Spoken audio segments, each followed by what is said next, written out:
Good morning, everybody. Happy Friday. Welcome to the D&D show. I'm Daniel. And I'm David. And today, go ahead and talk about this interesting Thursday night football game that happened last night where Tampa Bay played the Bears. Um, it was a very penalty-ridden game for both teams. I mean, I couldn't tell you how many times I saw the Bears go 3 and 34, 3 and 29, and somehow Nick Foles got the job done when he needed to, leading that game-winning drive down the field for the 40-yard field goal at the end of the game there. What do you think about it? Yeah, I think the Bears, like their whole mantra the whole year's been bend don't break. I know that they're gonna give up points. They're not the same defense that they were when they made their last run. Where they were their run was abruptly stopped by the man who's now their quarterback, Nick Foles. Um but I think that this one is more a testament to the Buccaneers offense and how it's still not clicking on all cylinders. I know a lot of that had to do with the fact that the running game really never got going. Um, and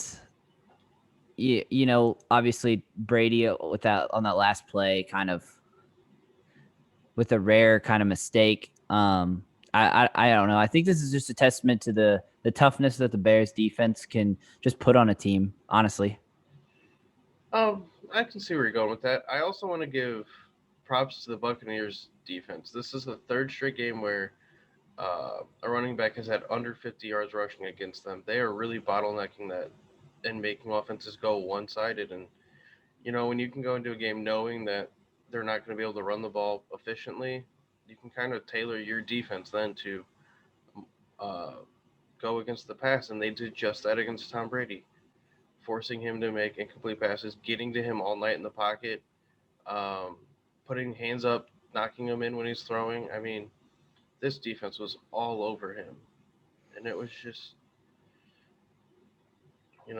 I do think that Nick Foles' turnover early in the game, the Allen Robinson jump ball, I think he probably should have just batted it down instead of trying to jump up and catch it at the same time. That led to the pick six. I think that was a costly, uh, misfortune by the Bears, but they overcame it. Uh, Allen Robinson, another, good receiving night. Ronald Jones had 106 rushing yards for Tampa. I mean, just overall a solid game. I mean, both of these defenses came to play, and we're still seeing Tom Brady kind of try to find a stride here in Tampa. I don't know how long it's going to take though. Yeah, and I like you were saying with the one mistake really in this game. Well, at least there's two. With the Tampa fumble and then The fourth down, interception that led to ultimately for the Bears interception that ultimately led to the touchdown Michael Thomas. by Mike Evans. But I do believe that a lot of this game, like you said, came down to defenses.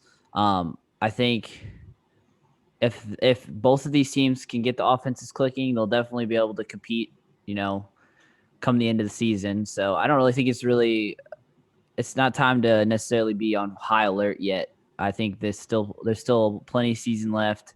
Um, like Brady said last week, this would literally be week one. So this would be a week one matchup in a normal year. Like it's the fifth week of football.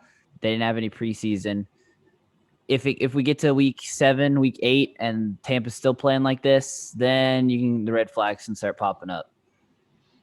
Um, but I agree. This their whole division is just kind of, it's going to be this one is going to be a fight all the way down the season, and you know, I think Tampa's going to pull out the win in this division at the end of it. Yeah, because we still don't know what this Saints team is going to do, and we'll talk more about them on Sunday. But I know that we just don't know what Saints team shows is going to show up week in, week out. Not at this point. It's just honestly, you never know what team's going to show up for anybody at this point. We've seen great performances out of bad teams and terrible performances out of good teams. We just this season is so up in the air. But We also have a game 5 tonight, don't we? Yes, we do have what one game five tonight, or two game fives actually. For that matter. Um, well, which one do you want to start with? Let's start basketball.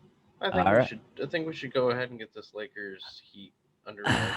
right. Well, I'm gonna stick to my original prediction. I said it from day one.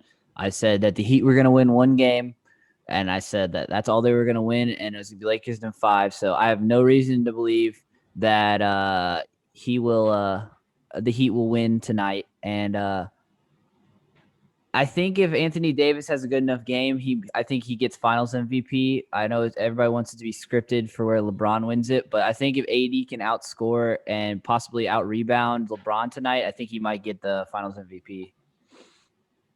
That's my I think. controversial. I think Anthony Davis deserves the Finals MVP award. Um, just even through the first 3 games, his numbers looks on paper look spectacular.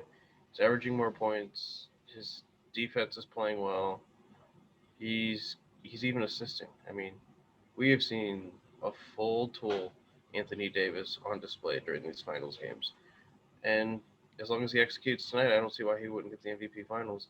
I honestly think the finals MVP is becoming a popularity thing because there's some people that don't. It's the name. You know, when you think the Lakers, you think LeBron, you automatically assume he's going to get finals MVP type thing, but he's not the best player on the team right now. Anthony Davis is. Yeah, and I believe that that statement right there is going to the all the LeBron haters are going to use that as fuel, saying that he never had any help. They like to say that about Michael Jordan and like in this finals, Anthony Davis or hit the buzzer beater in the last series. It wasn't him. Like it's always he's always has help, and so like this isn't gonna help. The fact that he's playing the Heat this year and not like the Clippers or he didn't have to play the Clippers. He didn't have to play like all of these, stacked teams, and especially in the finals. I think that kind of hurt this year a little bit, in terms of the goat discussion, obviously. I think it would have been nice to see, LA playing Toronto again. Having to go through those trials. I mean, don't get me wrong. The This is a Jazz very played. this is a very young Heat team, and this Heat team, like I'll say it right here on record, this Heat team is going to be competing for 2-3 years for sure. I mean, with basically two rookies that were in consideration for rookie of the year, and Tyler Hero and Kendrick Nunn, and then you got, I mean, Bam, Jimmy. I mean, it's going to be a good team for the next 2 to 3 years. I agree. Miami does have two players out tonight, Gabe Vincent and Goran Dragic. So obviously not a full 100% healthy. Jimmy Butler has kind of looked. I mean, besides a triple double, he's looked a little sluggish. Do you think that ankle injury is bothering him at all, or do you think he's just playing through it? I mean, obviously, anytime a player has an injury, it's going to affect his game, whether he comes out openly and says that it is or not. But I mean, a lot of it has to do with just the defensive scheme after that game three, they kind of made some adjustments defensively, because I know that like t- going into like game two, they gave like 100, I think 114 points, and it just wasn't the defense that we normally see out of the Lakers. They had to outscore them, so I think that kind of after that game three defeat, I think they kind of focused more on the defensive end. And I know that I'm sure that Eric Spoelstra would attest to that. Yeah, and just throwing another stat out there. Anthony Davis is shooting 61% from the floor and 54% from three pointers, while he has converted all 17 of his free throws that he has shot this series. I mean, shooting 61% from the floor in a series is very appalling for him getting this MVP's award. And I think I might be upset if Anthony Davis doesn't get the finals MVP. if Yeah, LA wins tonight. and a lot of that has to do with a lot, like obviously it's not completely on that, but a lot of it has to do with the amount of minutes that he's been playing, and it's just, I mean, I know that he's literally playing like he's averaging like 40 a game, and I know that uh with him playing as much and being able to play besides LeBron, I mean, LeBron may not get you in the scoring category, but he's literally the top 5 in the league in assists. I mean, he kind of just does it all. And that's why, I mean, if you go for, the MVP of the finals, I mean, if you take away those 10 assists, if you take away all of his rebounds, I'm not sure how the Lakers would do. Obviously, I know they'd still be competing with Anthony Davis, but I mean, if you go in terms of valuable, it just depends on how they judge it this year. Because like in the past, when Kevin Durant won, it should have been Steph Curry, but Kevin Durant won. I mean, Steph Curry's the best player on the Golden State. Always has been, always will be. Change my mind. Yeah, you're not gonna get that from me. I agree with you. Um, so we're going from the hardwood to the turf. Let's talk some baseball, shall we? All right, all right. All right. Where, where are we So starting? we're gonna start NL. So Okay. pretty straightforward series is for the DS. Atlanta sweeps Miami. Did you think it was gonna be this bad?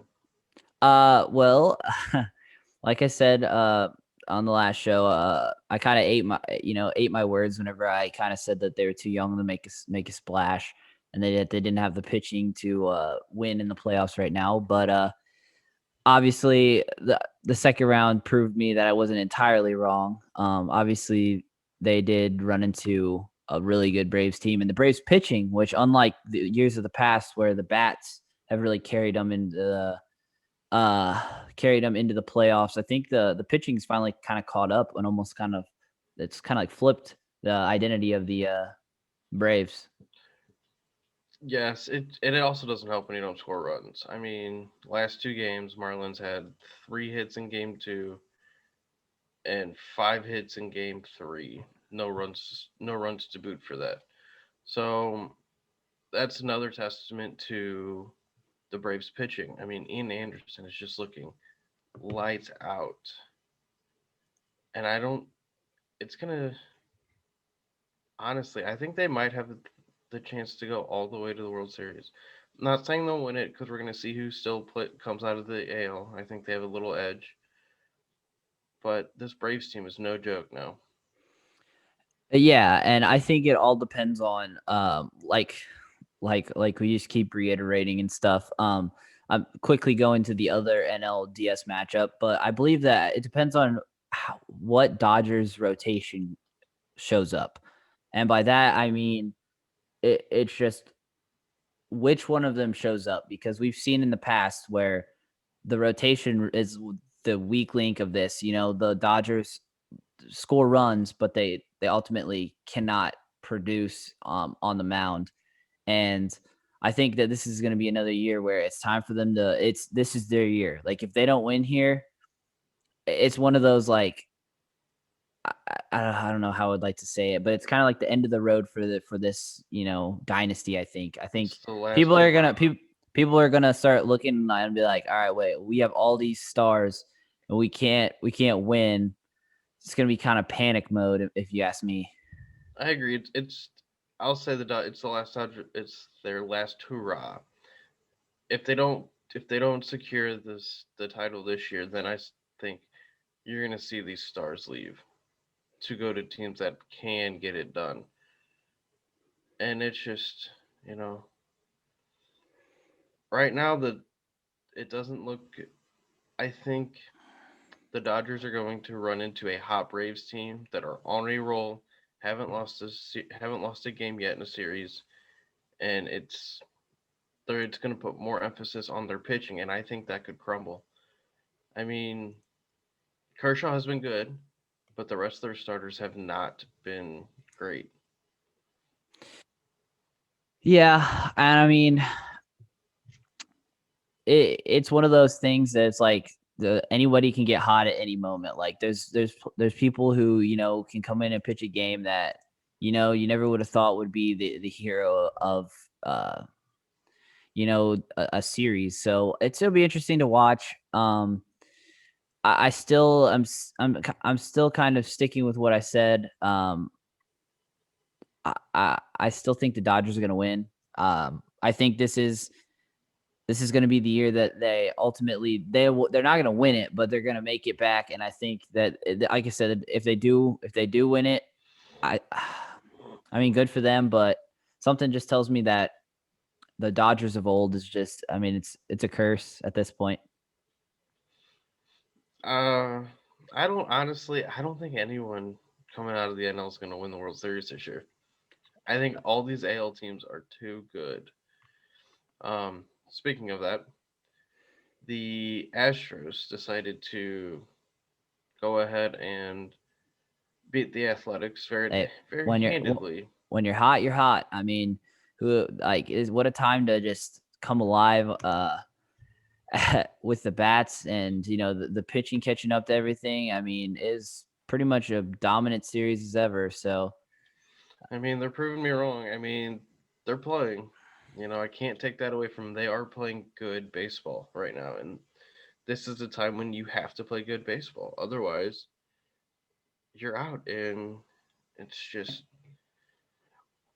it's the perfect time to just show your streaky players coming up hot and hoping that it lasts all the way to the end.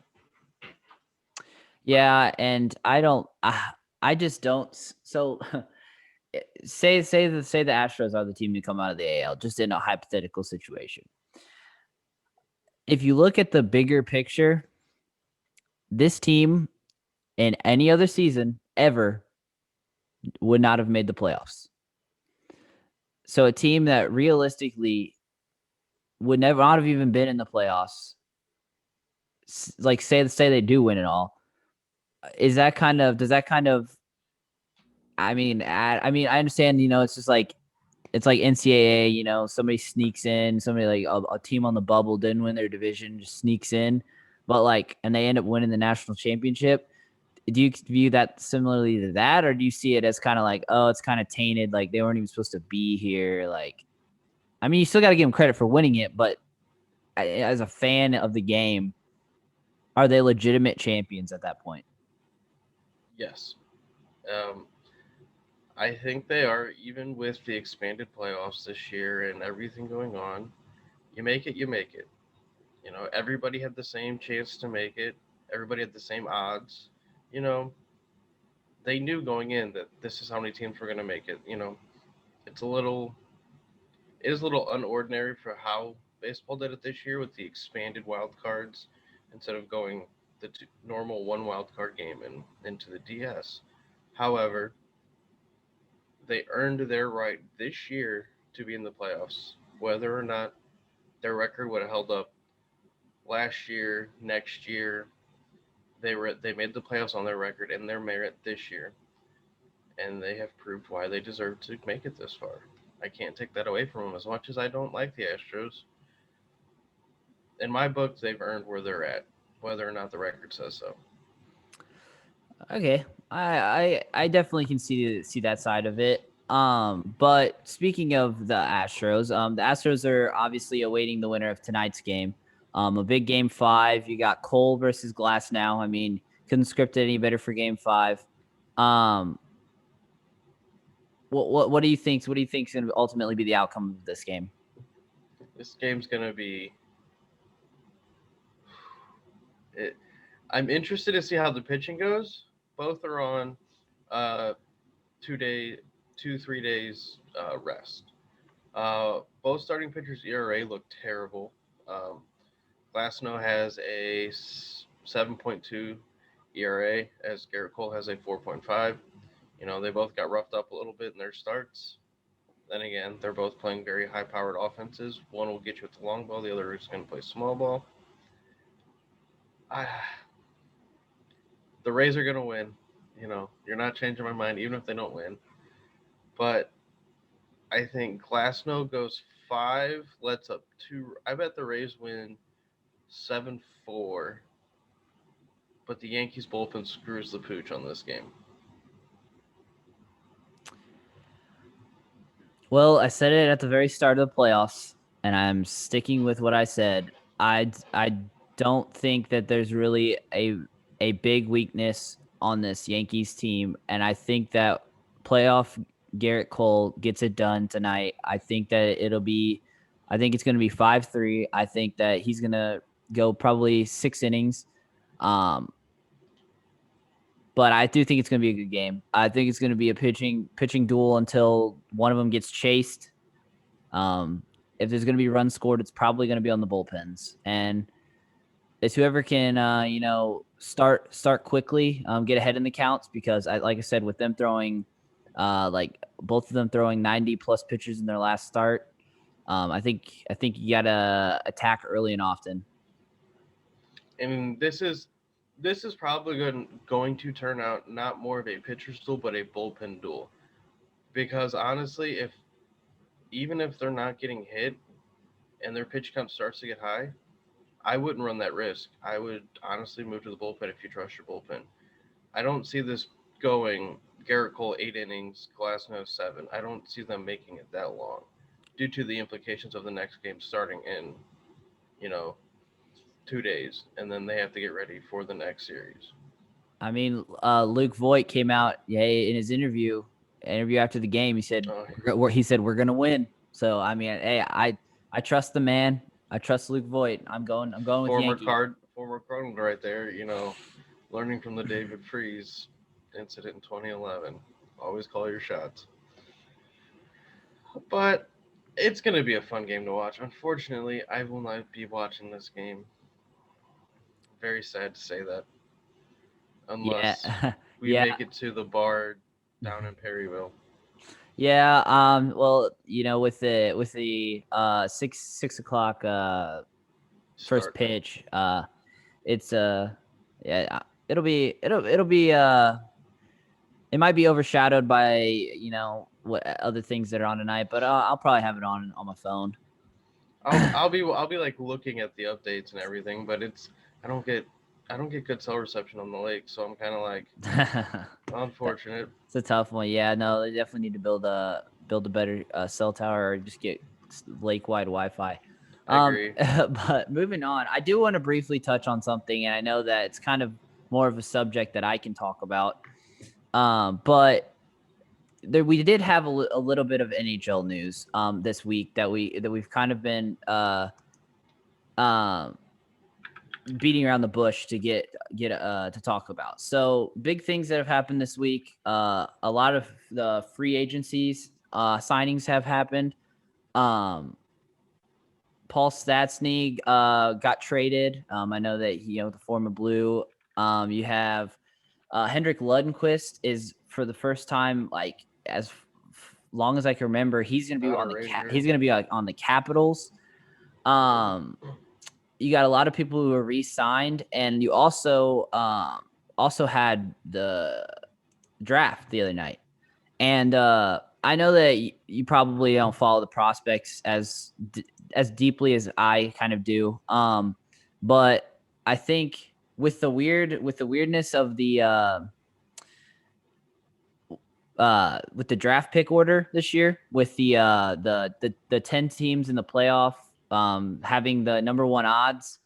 Yeah, the whole lottery system was weird to me, and I was trying to read into that a little bit more.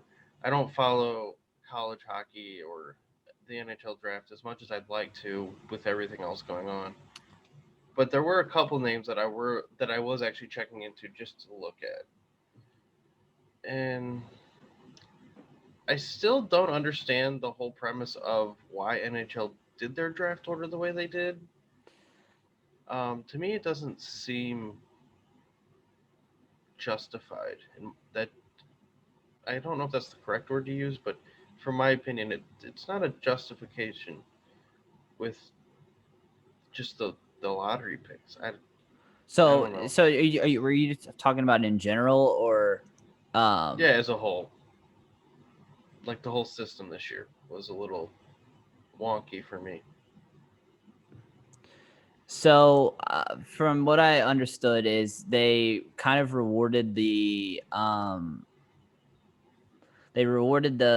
teams that made the play-in, but weren't good enough to make the actual playoffs series, and it was just really really confusing. But they do different drawings and everything. So essentially, a team that was almost good enough to make the playoffs, was like on the cusp of the playoffs, just added one of one of the best player. I mean, literally the best player in the draft.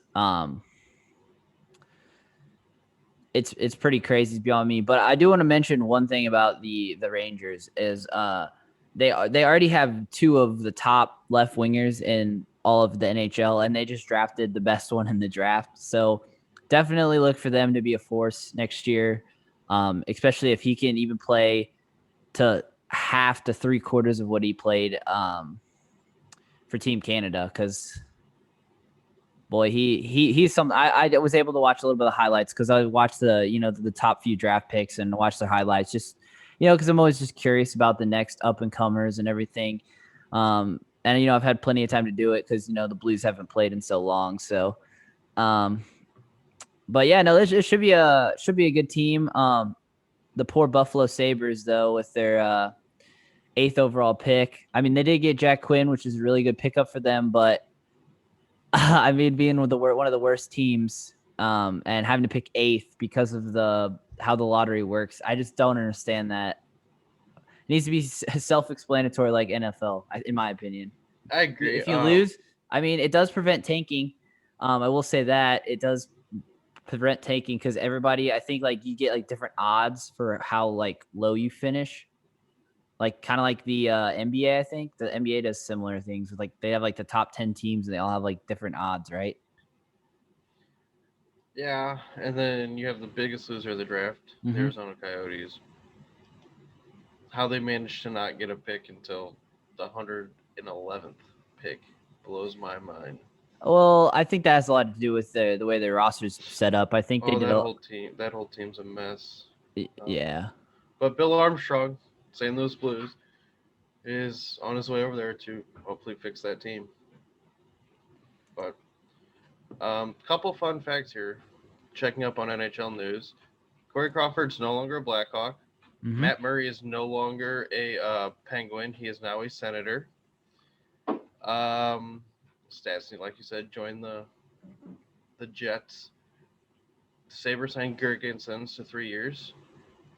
And Frederick Anderson gets 7 years and a $40 million contract that he rightfully deserves. It was 7 years. Okay, I thought I saw somewhere as five. So because I was like five for that much money is a lot. So seven, that makes a little bit more Yeah, sense. sevens. Okay. And yeah, I'm actually very surprised by the Lundqvist joining the Caps though.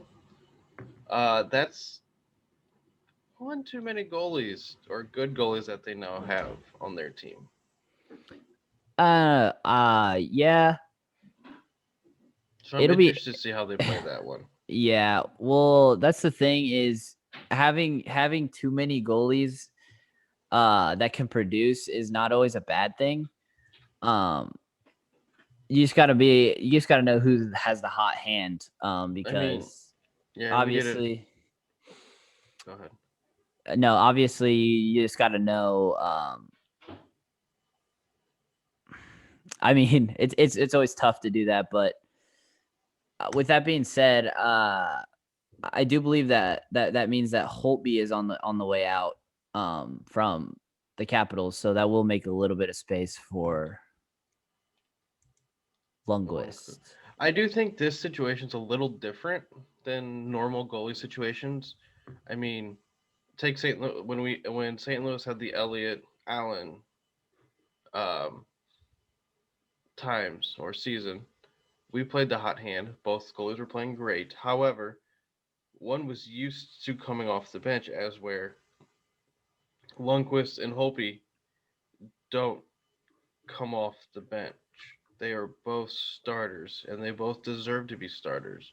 So how do you then decide which one gets the nod? Like that's the only thing I'm saying is different about this situation as compared to normal goalie situations. That Yes. So that would just be the difference.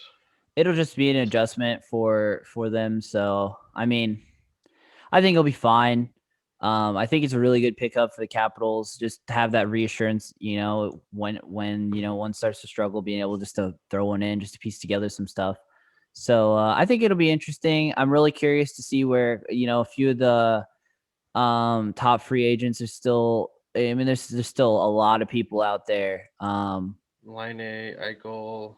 I mean, It's going to be an interesting few weeks, and trust me, we'll talk about it more in the future. But we're gonna kind of transition out of the NHL and flop back over to the gridiron. But we're gonna talk a little bit about the upcoming weekend of college football. Um, got a few big games this weekend. Not quite as action packed as last weekend, but I guess it's only fitting that we start at the top with Clemson and Miami. The real question is Miami for real? this will be their game to show it. I mean, I don't. I'd like to say yes, but I don't think that they just haven't. Their offense has been good against subpar teams. I mean, FSU hasn't been good since 2010, something like that. Now you're gonna call me crazy for Oh this. God, are you gonna say there's an upset alert? There is there is always the upset alert whenever Clemson plays because you never know what Clemson team's going to It's show up. true. But I do think that Miami is definitely going to hold their own, and I think it's going to be a lot closer of a game than people are expecting. Um, I do think that Miami's offense is going to be the reason they lose this game, but I still think that they definitely will hold their own in this game. As I said before, but Is this your pick of the it's week? Clemson. No, no, no, no. I don't. I'm not that confident in Miami. I think Clemson will win this game, but don't count them out too fast. I think that the turnover chain. Uh, Oh, that I think. lovely chain. I think that the defense for Miami will keep them in the game. So I think it'll be a close game. So, how many points do you think Mizzou scores this week? I'm not even asking if they're gonna win the game. How many Uh, points do you think they score? they'll probably get. I would say 17. It's funny because they got 19 against Bama, but Yep. 12 against Tennessee. Yep, 17. Which speaking of that, so I do believe that they'll probably put up 17. I was briefly talking about the Mizzou LSU game. LSU's gonna pretty well manhandle that. Yeah, I was gonna say roll. So there's no point in bringing that up. Sticking in the SEC, we got two more top 25 matchups. We got Florida A&M. Like I said, A&M coming off of a rough performance against Arkansas. Or not against Arkansas. Who did they play last week? Bama. Bama. Rough performance against Bama. Excuse me, I messed that up with Mississippi State. But I don't know. It's going to take a perfect performance to beat this Florida team. I already said they're the best team I think in the SEC. in the SEC outside of Bama. So I think that they'll handle business. I think Florida wins this one. I'm gonna say 28-21. Let's say they're probably. I think A&M's defense learned a lot last week about themselves, and I think they're going to play to a higher caliber this week, knowing that they got trounced last week, and they have a chip on their shoulder now. So I'm gonna say Florida wins 28-21, but it's a good game. Okay, I understand that, but sticking in the SEC, I think that this is the most intriguing game because there's talks that Tennessee is back, because every year there's some team that's back, and this is going to be the real test to see if they're back or not against a pretty stingy Georgia defense. I just think with them being in Athens, I really don't think that Tennessee comes out of here with a victory. I really don't. I don't. Y'all might say Tennessee's back, but look at who they've played. 2-0. They beat a Mizzou team who probably won't get a win this year. Mm-hmm. Um, and they didn't even look that impressive in my opinion.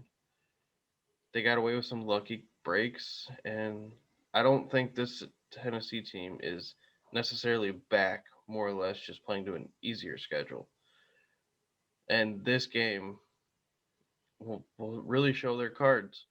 They play well, and they pull the upset out here. I will take back everything I just said, and I will say that this Tennessee team is for real. But I don't see them making it out of Athens with a W. Yeah, this is Georgia's game to lose. And this I don't Georgia see it. team, I don't see it happening with that yeah, defense. this That, Georgia that team Kirby looks. Smart's built. Mm-hmm. It's a tough one. This, Well, we got one more top 25 matchup. We got North Carolina versus Virginia Tech. Have not been able to watch much of the ACC, excluding Clemson. Um, boy, it's not every day that you see North Carolina in the top 10. I'll tell you that right now. But because the Big Ten hasn't started yet, they've been gifted the number 8 seed. And it's now their ranking to lose with with everybody coming back. But I think they lose this game. I think Virginia Tech is gonna pull this one off. I mean, this is my upset of the week alert. are you taking this as your lock? For the week, yes, I am. Okay. All right. I'm gonna do something Write crazy. that down. But this is a game that it'll be interesting. Sam Howell definitely has not yet lived up to his hype from last season. We don't know what Sam Howell's going to show up. He's a good quarterback. I mean, don't get me wrong, he has the potential to lead this team to where they want to go, but he just has to start showing it. Got to clean it up. I mean, even in a 31-6 win, I mean, in week 1, he had 2 picks. This past game, I know he had a kind of was like a 3-week gap in between games. Yeah. So I mean, I understand, but he's just got to clean it up. And that starts with the run game. I know that this North Carolina team has always historically not really had that good of running backs. So it'll be interesting to watch that against this Virginia Tech defense. So with that being said, I think North Carolina wins this game. This is definitely not going to be my lock of the week, but let's move over to the game that is going to be my lock of the week. I didn't want And to now take the same game as you. You're gonna what? I didn't want to take the same game as you. No, absolutely no. You're fine. So flopping back to the SEC, we have a very intriguing matchup here where we have a team coming off of an upset already last week going up against a team who got beat in all facets of the game. And you're going to call me crazy because according to the ESPN Power Index, this team has a 10.9% chance to win this game. But I am going with the Arkansas Razorbacks over the Auburn Tigers. And here's why. Philippe Franks, in my opinion, is a better quarterback than Bo Nix, and I think that they trump each other in that category. I also think that Traylon Smith is a better running back than what's the kid from Bigsby. And I think that the offense of Arkansas is gonna lead to a back-to-back upset. And I think that Sam Pittman is gonna go crazy on the sideline again, and he's gonna celebrate a victory in Auburn. I think if they're at Auburn, rather. Call me crazy, but that's you're it worked for me last week. It worked for me last week, so we'll see if the upset train continues. I don't like taking the safe locks, so I like to be a little risky. But I think I give the edge to Pittman over Malzahn this week. We'll see. We'll see how this works out for you if you go 2-0 this week. Yeah. I think this will be an interesting game to watch. I think it does. Let's see. If it was in Arkansas, I might favor Arkansas more, but because it's in Bama, Bama country. I don't know. Yeah, I know. And there's also one more game I wanted to touch on before we transition. So obviously big weekend as always, but for the first time since 1995 or 6, um, there is no team in the Red River rivalry game that is in the top 20. With both of these teams struggling, who do you think rights the ship this week? I think Texas, and that's just because Texas has been in their game, like been in their games to the very end. It's just they've had one or two costly mistakes, and that has been the difference as compared to Oklahoma, who just doesn't look like our normal Oklahoma teams of the past. Absolutely. And the thing that I would really like to stress is coming into this game. The obviously it's kind of the numbers are skewed due to that overtime win against Texas Tech, but they are coming in averaging 49 points, which is leads the FBS. So the offense for Texas has never been an issue. They have always been It's able their to score. defense. The defense is the Big 12 in general has been a liability, which is why the Big 12 hasn't won a national championship in I don't know. who knows how many years. It's got to be something Texas wise where your offense is good but your defense is terrible. I mean, Something in the water down there, I it's got to be guess. something in the water in Texas right now because I that guess seems to be a thing. Mike McCarthy and Tom Herman need to have a meeting and figure it out. But no, so I think that Texas will win this game. Obviously, I'm a little biased in this game, so I was going to pick them even if they were not favored in this game. I think Texas does.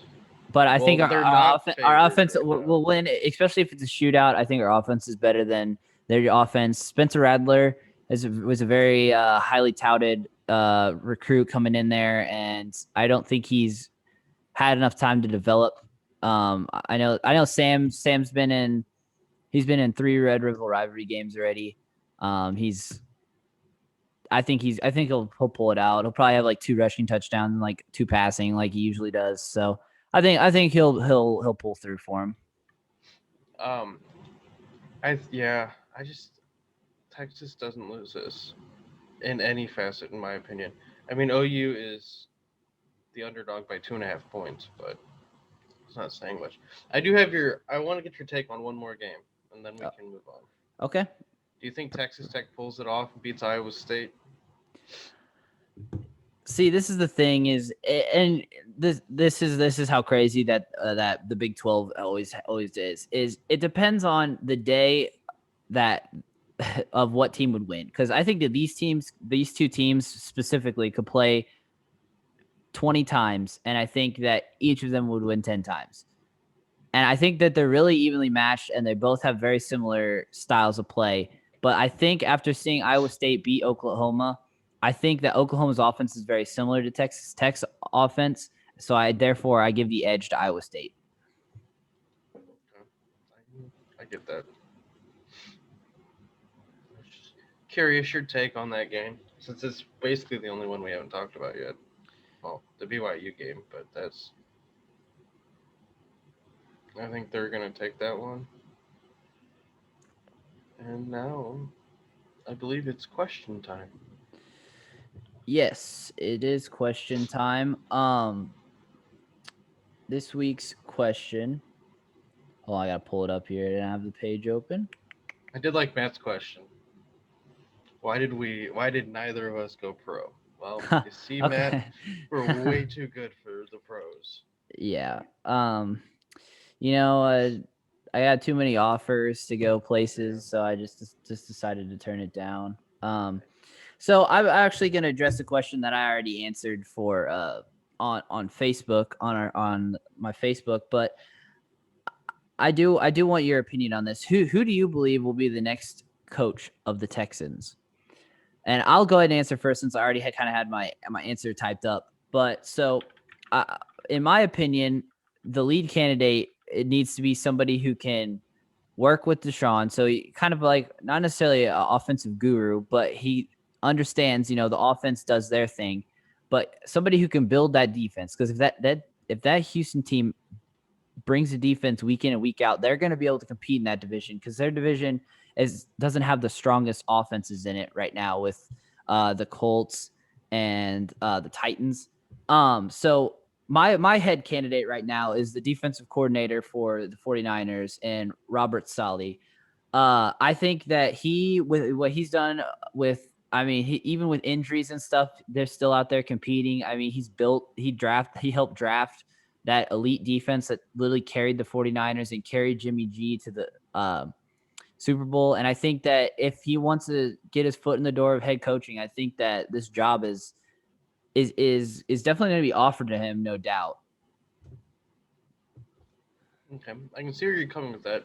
However, I'm gonna go two different candidates, or one normal candidate and then one just out ridiculous. If this happens, we're gonna go buy lottery tickets.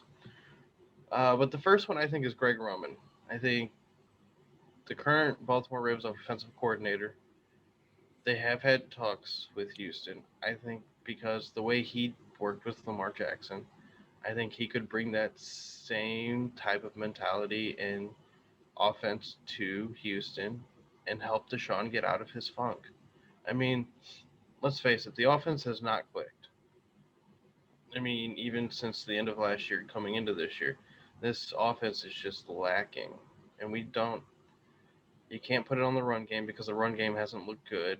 And you can't do play action because, you know, they're too inconsistent. And when Bill O'Brien traded DeAndre Hopkins, that just, first of all, didn't sit well with me. And second, it made this offense so much worse. And now you got to figure out how you're going to pull it back up from the depths. And I think if you use an offensive coordinator who knows how to put points on the board, who knows how to get an offense going and hot, Greg Roman would be your choice. Now, my crazy pick. Let's get good old Dabo Sweeney back in the seat in Houston, shall we? Well, I'm going to respond to both of those picks. As a Buffalo Bills fan, that was a fan through the late 2010s. Greg Roman was obviously not the answer for us. So obviously, I've never been a fan of him. I didn't think what he tried to do with our team was really the right answer. Obviously, the coaching staff until Mr. Bean got in there was kind of all jumbled up anyway. But also, man, Dabo.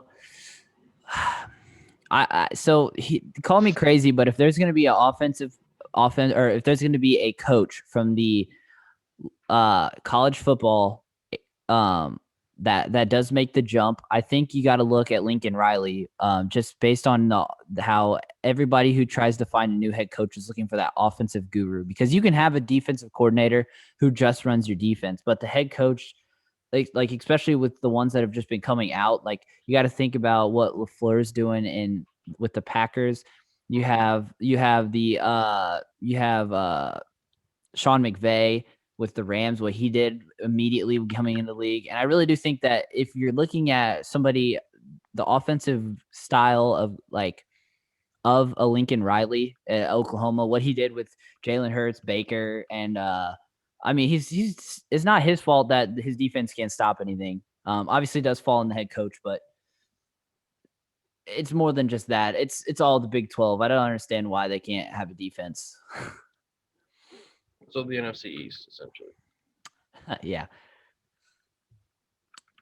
But with that being said, do you have anything else to add about the Houston situation? Like, I just think they need a man who's. I think I want to add on to that question. Kind of steer it into a bonus question. So I would like to state that I think that they need to have a GM and somebody in charge of player personnel that can oversee this next venture, because I think that they gave Bill O'Brien too much power and it really screwed them over in the long run, because they had the best receiver, or one of the best receivers in the NFL, and they just let him leave for nothing. Walk out the door. Yeah.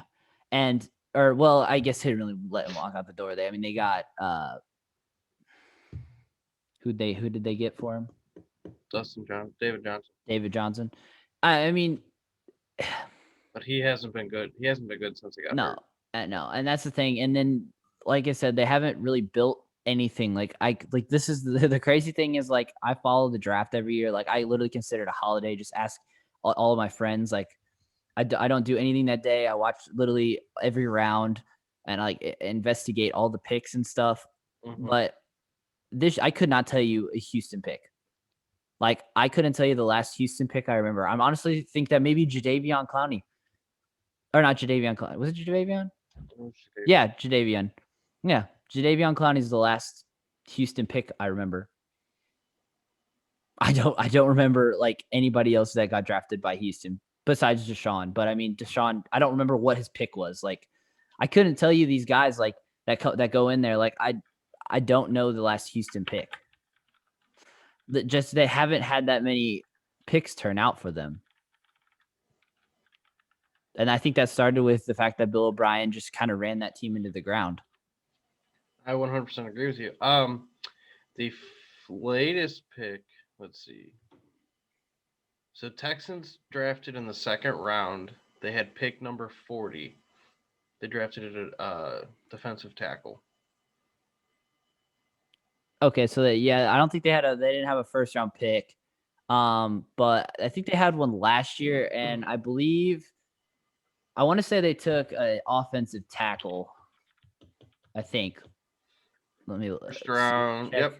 Titus from. Howard from Alabama State, first round, number 23 Yeah, overall. I remember he was from Alabama State, not to be confused with the University of Alabama, which Right. is exactly. I mean, just looking down it. I mean, the last like 3 years, even in 2018, um, obviously it's just they've tried to build teams on the fly and they haven't built it from the ground up. Like you've seen teams like I mean, if you look at teams in the past that just literally built through the draft, um basically I mean it starts at the top.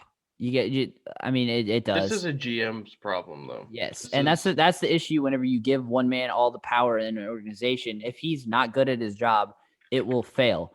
Like it's one thing to have like a somebody who's been a staple in the league like a Bill Belichick. If you gave him all the power of a team, I bet that team's winning 10 games every year at least.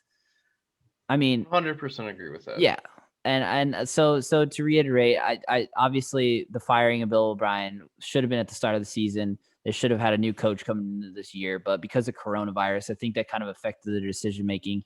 Um, so, but with that being said, I think that's gonna wrap it up for today. We will have our we're starting our specials for Sunday Football this football week. this week. So we'll have that coming out to you Sunday morning. We'll drop that about 10 o'clock. And Let's make until next time. sure. Hold on, I'm gonna check. Make sure we don't have any 10 a.m. games this week. Okay. Nope, we are good to go. All right. So 10 o'clock, we'll be dropping it. Also, wanted to give a big shout out. We are going live. Well, not live. We are dropping all the podcasts onto Spotify. It's our new mixtape, guys. Start yes. Don't let them fool you. We're dropping mixtapes Starting now. starting today, you can look it up. It will be under the David and Daniel show. So huge news there. Also, for throughout the month of October, we are doing a special.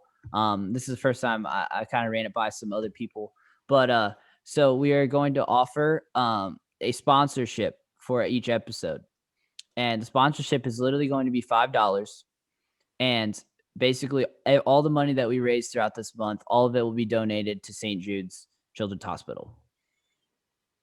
So if you're interested in that, we'll leave the email down in the description.